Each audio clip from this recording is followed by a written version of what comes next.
Hello everyone, welcome to Watch My Pipe. My name's Kurt, thanks for tuning in. So we are going to be doing the full review for Warped SARTO today. But as you can see, got a little bit different setup. Going to be in the studio here for the full review, partially because just trying to save some time. Hoping to keep these videos a little bit shorter. It seems like the past few weeks, instead of trying to keep it under 15 minutes, I've been trying to keep it under 20. So I'm going to try to condense this, try to save a little time, not just in the video itself, but also breaking all this equipment down. And for those of you that do these videos, you know, depending actually on how much you put into setup, it can take a little bit of time. So I'm already smoking the SARTO. For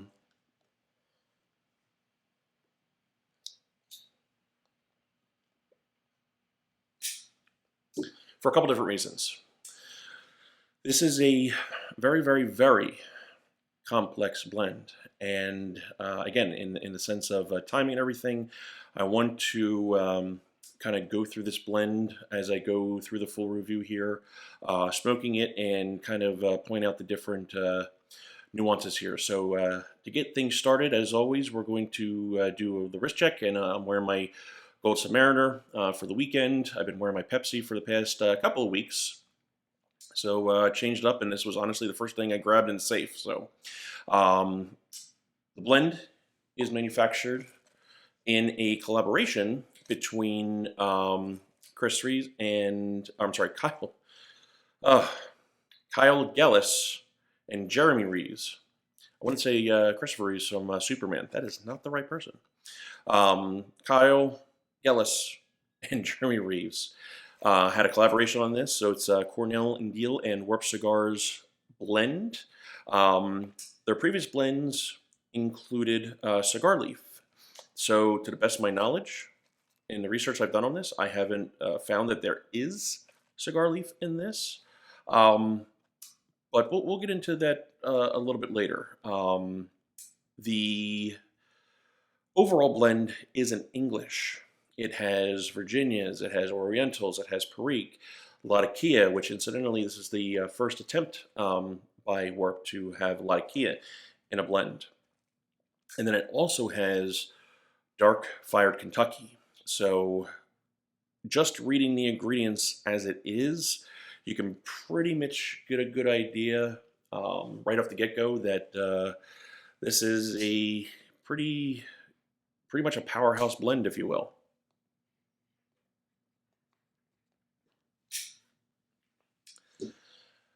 One thing I just wanted to address, going back to last week's first impressions, when I first had my first charring light and true light, I mentioned that there was to me at least, some type of topping, whether it be vanilla, Tonkin bean. I seriously doubt it's Tonkin bean. Whatever the case, it is definitely there. Now, every single bowl, and we'll get to the pipes I used this week, every single bowl I used pretty much had it except maybe one. I don't recall off the top of my head, but I remember thinking it had to have been either the Radice, which I'll show you in a second, or the Castello, because I originally smoked this in my HIS bent billiard, which, as I've mentioned many times before, was the first real pipe that I've ever had. And in packing it like I normally do, it was packed too tightly. And this is something that I found during the week, that gotta pack this loose. Regardless of however you're used to packing your pipe, this is something that you definitely want to take with a very, very light hand. Even if you feel you've done it light, you might want to go back and just double check it, because you don't want to do what I had to do last week and dump it out, and it really was just a not enjoyable experience, and it was kind of off-putting, if you will, kind of way. So this is Broken Flake, as you saw in the thumbnail. I laid it out on the tin, so I'm going to break open this tin again, give it a whiff.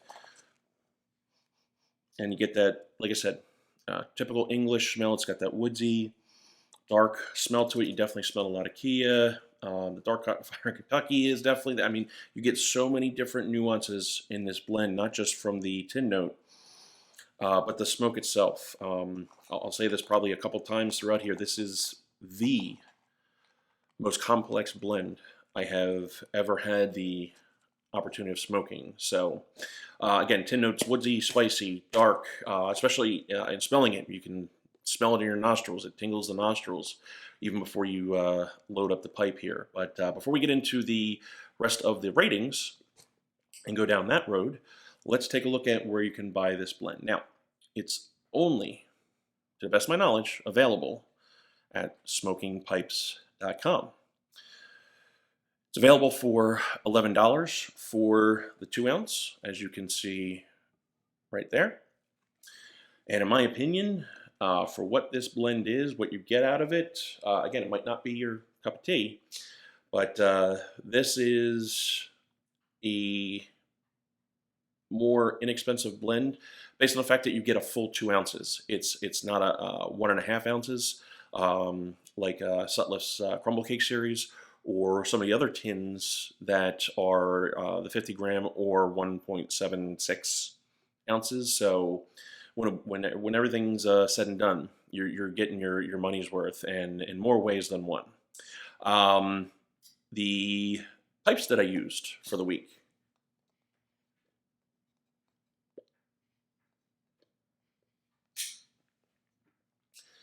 In no particular order, because I was very, very busy this week. Typically, I will fill this out during the week as I go along. And I just pulled everything out that I knew I'd smoke this in. So the listings here are no particular, even though the first impressions was done with the HIS bent billiard. When I was laying everything out, this is how it got on the table. So we have the Castello Sea Rock Pie / Castello bent billiard. The Radice Rind poker, which is brand new. Castello 1991 Pipe of the Year trademark poker. The HIS bent billiard, which again was the first impressions pipe that I used. And then the Peterson Rusticated System Standard XL02 size P-lip. A Castello Sea Rock Shape 55, which is an older version. I believe this is from the 70s and 80s. Castello Sea Rock Fume Shape 55, and you'll see a pattern here. A Nording Bulldog Smooth, and then ending up here with what I am currently smoking it in, which is the Castello Dune Shape 55. So,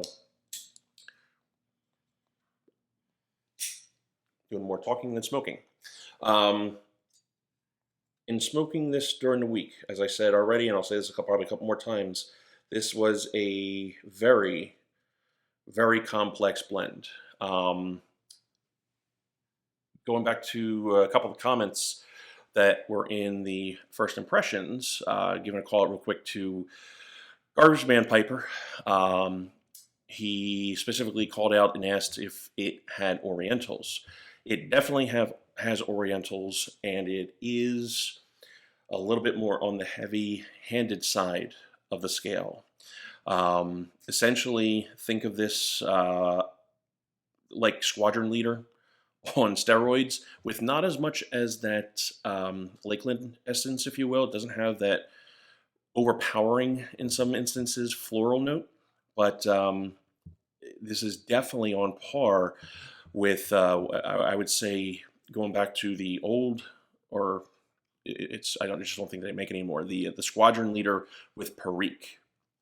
So if Cornell and Deal and Sarto had come out and said, hey, we're going to do a match blend, which is, I'm not suggesting that this is, but if they had come out and said that this was going to be an homage to Squadron Leader with Perique, I would have believed them. So overall, this is a very bold blend. Typically with these blends, I believe most of them have some type of cigar leaf. I do not believe cigar leaf is in here, albeit it does have a very, very dark nature to it, especially now as you get into the bottom half of the bowl.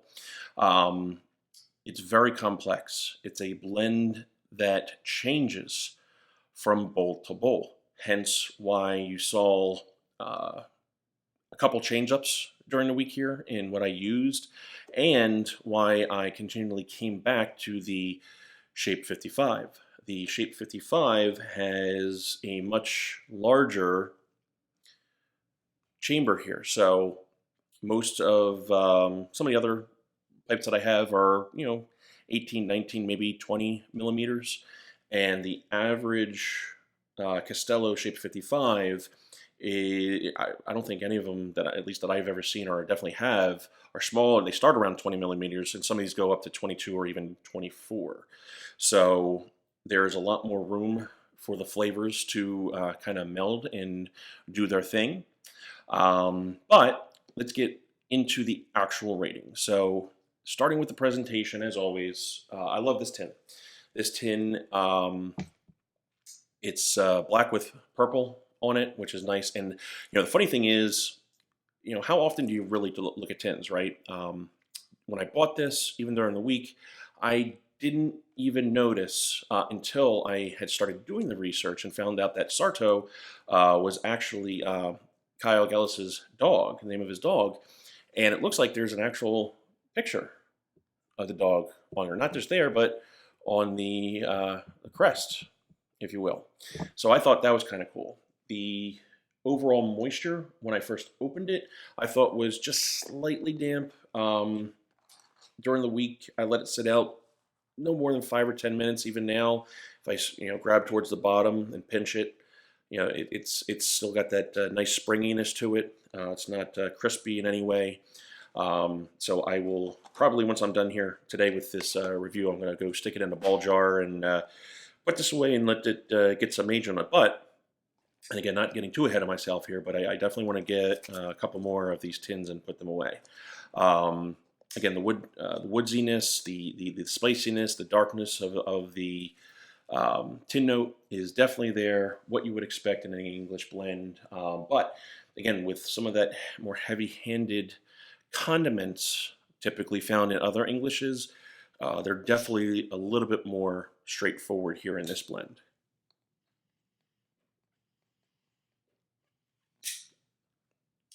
Again, going back to the Char First Light, True Light, every single bowl had that vanilla topping to it.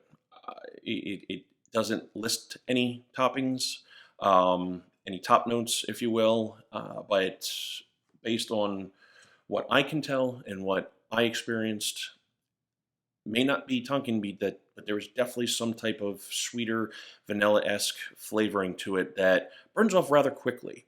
It's only there for maybe the first minute or two, 3 minutes even. Burns off very quickly. It's a very, very light top note. And again, it starts building into that squadron leader with Perique on steroids.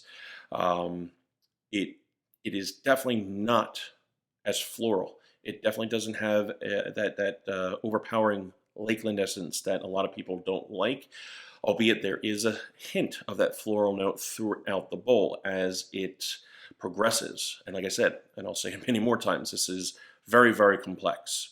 It is a powerhouse. It's not overwhelming, but it is powerful. It is definitely on the more full side of the spectrum when it comes to strength and flavor and taste. And again, that taste is very complex. Every single bowl that I've had now tasted in its own individual way a little bit differently. As you can see, it does require probably a little bit more than the average really light, even though I am talking a little bit more than smoking.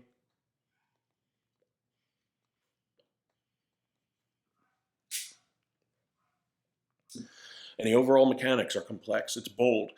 The balance is pretty much right on. These guys know what they're doing.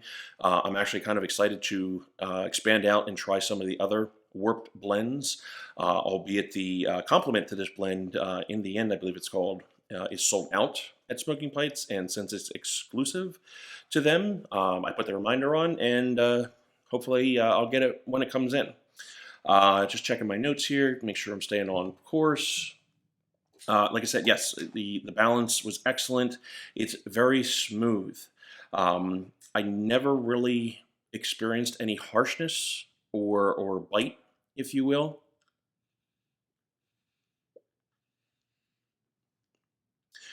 But it does burn, I would say, in my opinion, a little bit more on the warmer side. Even in trying to moderate my cadence, which I already know I'm a little bit more heavy-handed.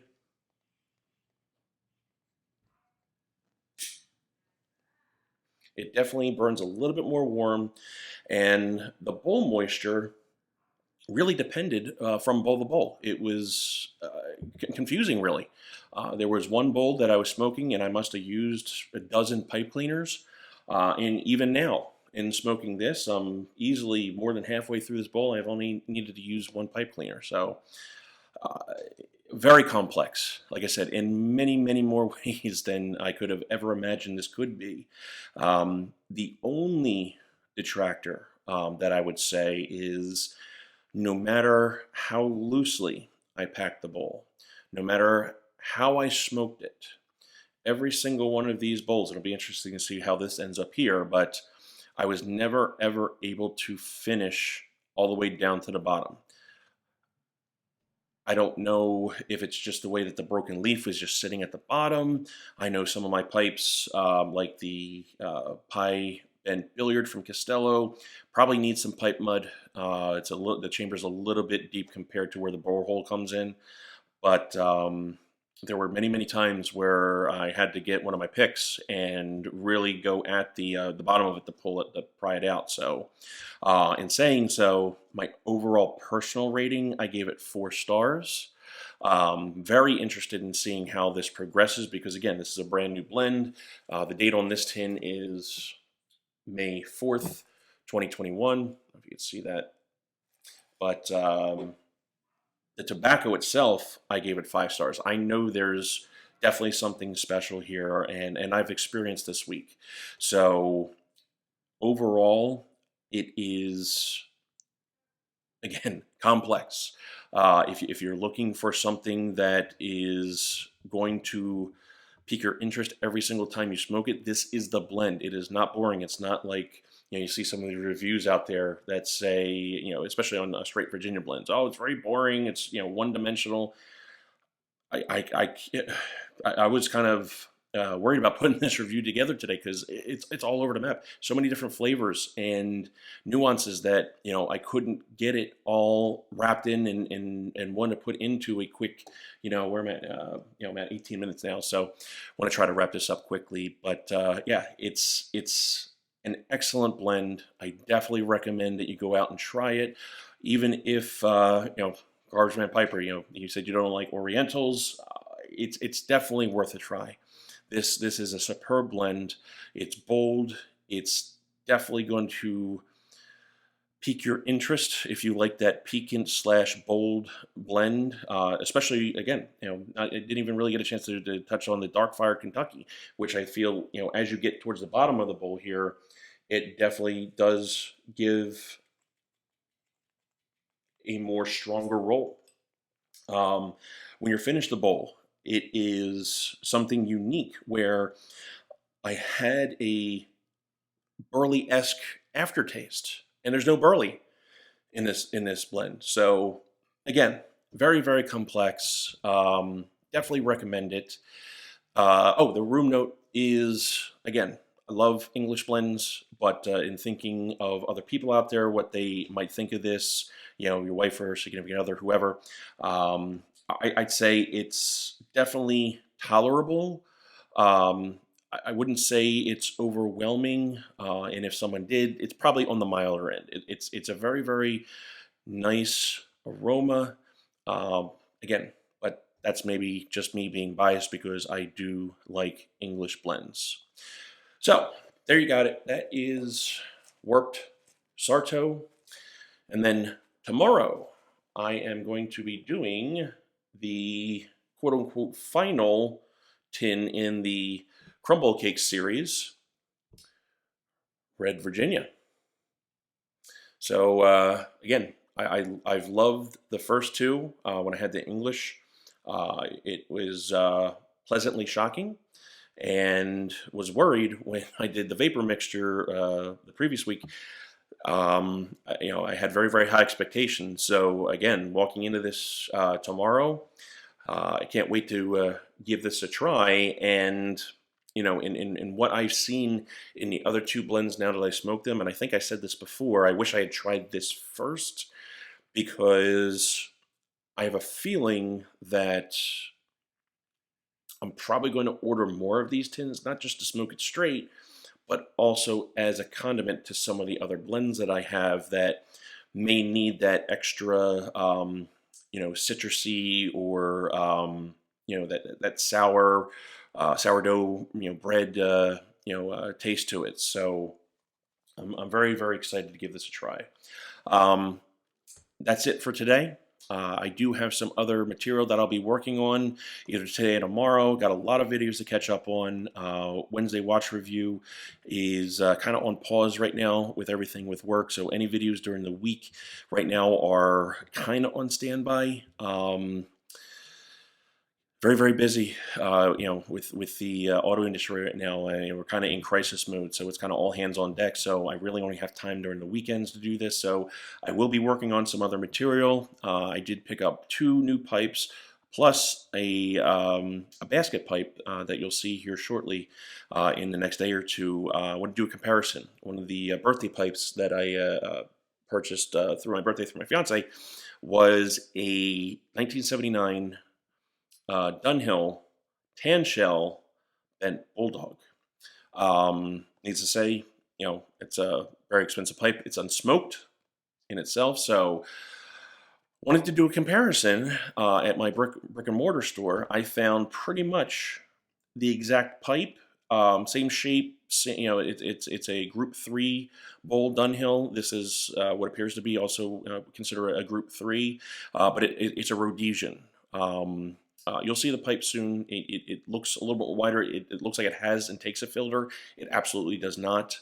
But I want to do a comparison of a Dunhill, very, very sought out after pipe that is also very expensive, versus what appears to be and looks like, in very, very similar nature, a basket pipe that I think cost me 35 bucks. So those are some of the things I'll be working on. Tomorrow, again, we'll be doing the Red Virginia. I got called out by Ray to do the 6 for 6 challenge in June, so I'll be working on that, I'm sure, probably either tonight or tomorrow. So got a lot of work to go here. So thank you for tuning in.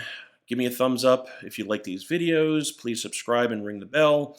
Like I said, for the next week or two here, it's probably only going to be weekend stuff. And I have my package for Mike coming as soon as he gets out of customs. I'm hoping this week. I will definitely be doing that unboxing and another video. Like I said, I've got a lot of content I want to go through here. Maybe this week I'll also do a mixed blend of my own. I went to Pipes and Cigars and they had a kit. So I bought one. So I'm going to mix my own blend here. So stay tuned for that. Again, as always, I appreciate all of you out there. Take nothing for granted. Be appreciative. There's no rush in things. Enjoy life as it comes at you.